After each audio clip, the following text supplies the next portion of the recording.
Hello guys, welcome back to my channel अर्थ mom reactions. मैं हूं ज्योति और वेलकम है आप सभी का मेरे चैनल में। चैनल में नए हैं तो मेक श्योर चैनल को सब्सक्राइब ज़रूर कीजिए। वीडियो पसंद आई तो लाइक भी करिए। कमेंट सेक्शन में कमेंट करके ज़रूर बताइए कि आप सबको मेरा वीडियो कैसा लगा। आज मेरा ये दिन का पहला वीडियो है। जैसे कि आप सभी लोग जानते हैं कि आज है अष्टमी, और जी हाँ, हम लोग अष्टमी पूजते हैं। आप भी कमेंट सेक्शन में ज़रूर बताएं आप में से कितने लोग अष्टमी पूजते हैं और कितने लोग नवमी पूजते हैं। वैसे आप सभी को अष्टमी की हार्दिक शुभकामनाएं और रामनवमी की भी हार्दिक शुभकामनाएं। माता रानी आप लोगों की हर इच्छा पूरी करें। इसी के साथ हम लोग आज का रिएक्शन वीडियो बनाने वाले हैं देवरानी जेठानी के ऊपर, क्योंकि मुझे जेठानी के वीडियो के माध्यम से कुछ चीज़ें समझ में भी आई और कुछ चीज़ें पता भी चली, जहाँ पे देवरानी की चुप्पी भी कहीं ना कहीं बहुत कुछ कह रही है। तो आइए इसी से रिलेटेड आज हम लोग वीडियो बनाने वाले हैं। बिना स्किप करे हुए एंड तक आप सभी लोगों को वीडियो देखनी है। लेकिन उससे पहले आप लोगों के साथ मैं दो बहुत ही इम्पॉर्टेंट और यूज़फुल चीज़ें शेयर करने वाली हूँ। पहली है ये, जी हाँ, ये छोटी छोटी स्मॉल 6 का सेट है बुकलेट्स, और ये बुकलेट्स है आपके नन्हे नन्हे प्यारे प्यारे छोटे छोटे बच्चों के लिए। और सबसे अच्छी बात इन बुकलेट्स की पता है क्या है कि ये बहुत ज़्यादा हैंडी है, बच्चे अपने छोटे छोटे हाथों में आराम से कैरी कर लेंगे। और दूसरी सबसे अच्छी बात पता है क्या है कि इसके जो पेज है ना, वो अच्छे खासे बोर्ड के पेजेस हैं। वो हल्के वाले पेजेस नहीं है कि बच्चे फाड़ दें, प्रॉपर ये बोर्ड के पेजेस हैं। और इसमें आप लोगों को मिलेंगे wild animals name with beautiful pictures. इसमें आपको मिलेंगे ABC, उसमें आपको मिलेंगे नंबर्स नेम, और इसमें आपको मिलेंगे बर्ड्स नेम, इसमें आपको मिलेंगी वेजिटेबल्स नेम, और इसमें आपको मिलेंगे फ्रूट्स नेम। घर में क्या, दुनिया में पहली टीचर माँ ही होती है, और इसीलिए अपने नन्हे मुन्ने बच्चों को आप ये बुकलेट से ज़रूर प्रैक्टिस करवाएं। फ़ोन, गैजेट्स, इन सब चीज़ों से दूर रखने का एक मात्र तरीका होता है कि बच्चों को आप लोग एक्टिविटी में इंडल्ज करें। प्लस इन 6 बुकलेट्स की कॉस्ट इतनी सस्ती है कि आपको मेरे कमेंट सेक्शन में इसका लिंक मिल जाएगा। एक बार लिंक पे क्लिक करना, उसके बाद आप बोलोगे कि मात्र इतने में 6 बुकलेट्स मिल रही हैं, तो आप लोग खुश हो जाओगे। तो वीडियो के कमेंट सेक्शन में मैंने इसका लिंक पिन किया हुआ है। मैं चैनल के कम्युनिटी पोस्ट में भी शेयर कर दूंगी, आप चाहें तो वहाँ से भी ले सकते हैं। और जल्दी से मैं एक और यूज़फुल चीज़ दिखाने वाली हूँ। 2 यूज़फुल चीज़ दिखा रही हूँ आज मैं आपको। दूसरी है ये 7D बेडशीट। इस समय पे बहुत ज़्यादा वायरल चल रही है गाइज ये बेडशीट। मेरे को भी इंस्टाग्राम पे दिखी थी कि इतनी ज़्यादा वायरल, तो मैंने सोचा बाय करके देखती हूँ। एंड ट्रस्ट मी, बहुत अच्छा फैब्रिक इसका आया है। किंग साइज बेडशीट है गाइज, और फैब्रिक के मामले में कोई कॉम्प्रोमाइज़ नहीं है इसमें, और फ्लोरल प्रिंट में है। इसके जो पिलो कवर्स हैं, 2 पिलो कवर्स के साथ आई है। पिलो कवर्स का साइज़ भी काफ़ी अच्छा है, काफ़ी अच्छा मतलब काफ़ी अच्छा, काफ़ी लंबा चौड़ा। और इसका रेट भी किंग साइज बेडशीट के हिसाब से बहुत ही ज़्यादा जेन्युइन है। इसका लिंक भी मेरी वीडियो के कमेंट सेक्शन में आपको पिन मिल जाएगा, दोनों का एक साथ। आप बस एक बार जाके रेट देखना, एंड ट्रस्ट मी, रेट के हिसाब से ना दोनों ही चीज़ें मस्ट बाय है। तो आउट ऑफ स्टॉक होने से पहले जल्दी से आप लोग बाय कर लीजिए। अब करते हैं हम वीडियो की शुरुआत। तो वीडियो की शुरुआत कहाँ से करें? वीडियो की शुरुआत करते हैं हम देवरानी की वीडियो से। आप लोगों ने नोटिस किया होगा कि आजकल देवरानी के चेहरे पे जो थोड़ी सी नॉटीनेस, थोड़ा सा चंचलपन, वो थोड़ा सा आप लोगों को कम नज़र आ रहा होगा। अब ऐसा क्यों हो रहा है? क्या वापस से इन दोनों के बीच में कलह कलेश हो गया है?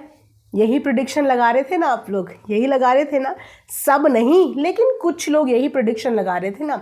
सोशल मीडिया पे ज़रा सा अगर किसी का चेहरा ऐसे से ऐसे हो जाए तो 1 सेकंड लगता है जजमेंट पास करने में कि ऐसे चेहरे के पीछे पक्का देवरानी जेठानी का कलह कलेश हो गया होगा।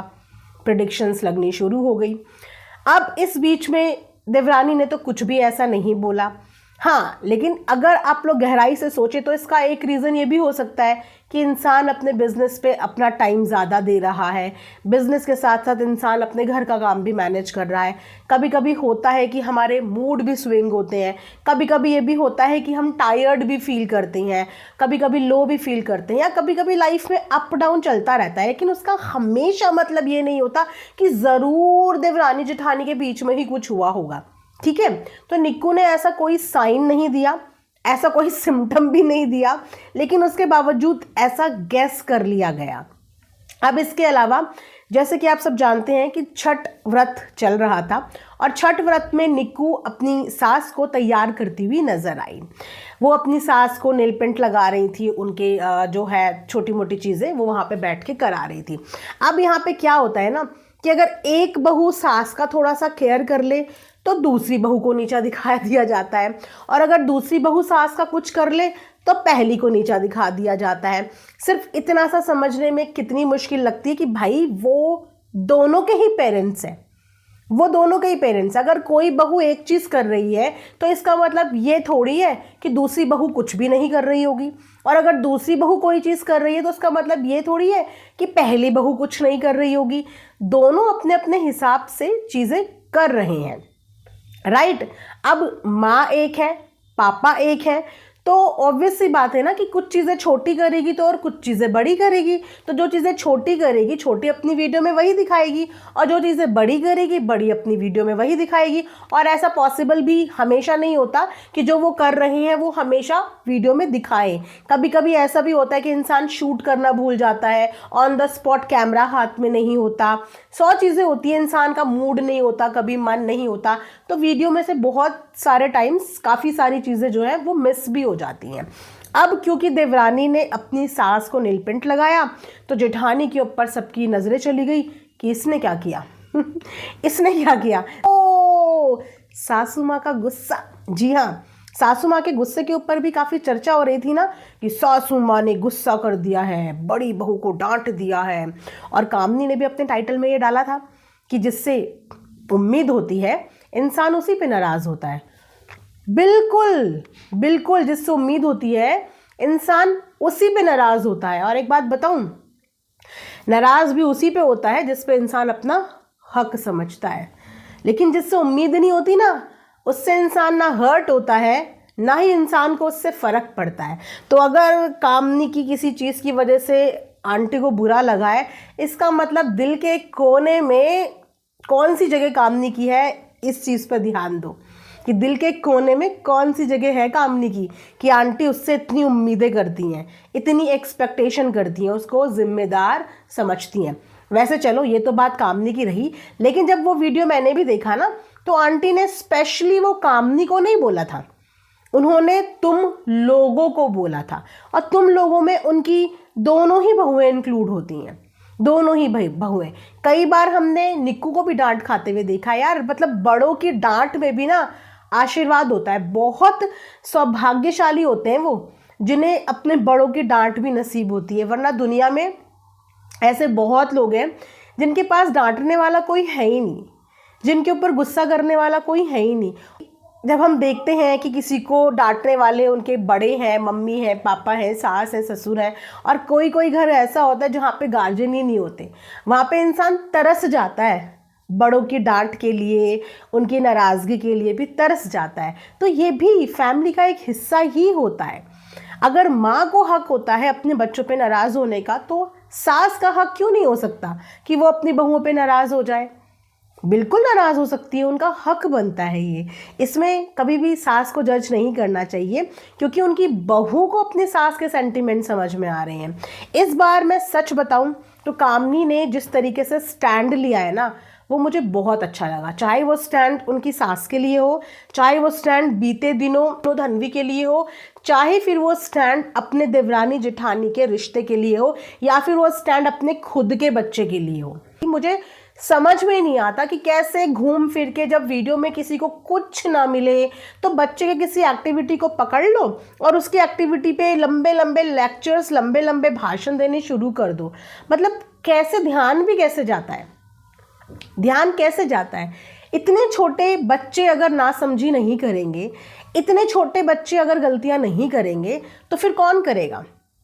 यहाँ तो लोग 30-30, 35-35, 40-40 साल की उम्र में भी ऐसे ऐसे गलतियां कर रहे हैं जिनकी कोई माफ़ी नहीं है। तो ये तो बच्चे हैं, इनका तो इस समय गलतियां करने का हक है। गलती करेंगे नहीं तो उनको सुधारेंगे कैसे? जब बच्चा नीचे गिरेगा नहीं तो फिर संभल के चलना कैसे सीखेगा? तो बच्चे को ट्रोल करना कहाँ तक लॉजिकल है मुझे समझ में नहीं आता। जिनके घर में शायद बच्चे जो हैं वो बहुत ही ज़्यादा, बच्चे नहीं समझदार है ना, लेकिन बच्चों के साथ समझदारी कभी ऐड नहीं हो सकती। बच्चों के साथ मैच्योरिटी, बच्चों के साथ समझदारी कभी ऐड नहीं हो सकती, क्योंकि बच्चे बचपने वाली हरकतों में ही अच्छे लगते हैं। अगर अपने बचपने की हरकतों में जो बच्चे बिल्कुल मैच्योर दिखने लगते हैं ना, वहाँ से ये समझ में आता है कि उन बच्चों ने अपना बचपना एंजॉय ही नहीं किया। वो बच्चा ही क्या जो घर में डांट ना खाए, वो बच्चा ही क्या जो शैतानी ना करे, वो बच्चा ही क्या जो उल्टे सीधे चीज़ें करके माँ के सामने मासूम सा खड़ा हो जाए कि मैंने तो कुछ किया ही नहीं, वो बचपना ही क्या। और शायद ये वही लोग कमेंट करते हैं जिनके बच्चों के पास बचपना नहीं है और वो टाइम से पहले, समय से पहले ज़्यादा समझदार या ज़्यादा मैच्योर हो गए हैं। ठीक है, लेकिन मुझे तो बच्चे वही अच्छे लगते हैं जो बच्चे शैतानी के साथ साथ धीरे धीरे बड़े होते हैं, क्योंकि ये उनकी सीखने की, डेवलपमेंट की स्टेज होती है। गलती करेंगे, पेरेंट्स टोकेंगे, फिर गलती करेंगे, पेरेंट्स फिर टोकेंगे, समझाएंगे, तब जाके उनको चीज़ें समझ में आएगी। तो गलती करना भी ज़रूरी होता है और गलती को समझाना भी ज़रूरी होता है। तो इतने छोटे बच्चे को जज करना नहीं चाहिए।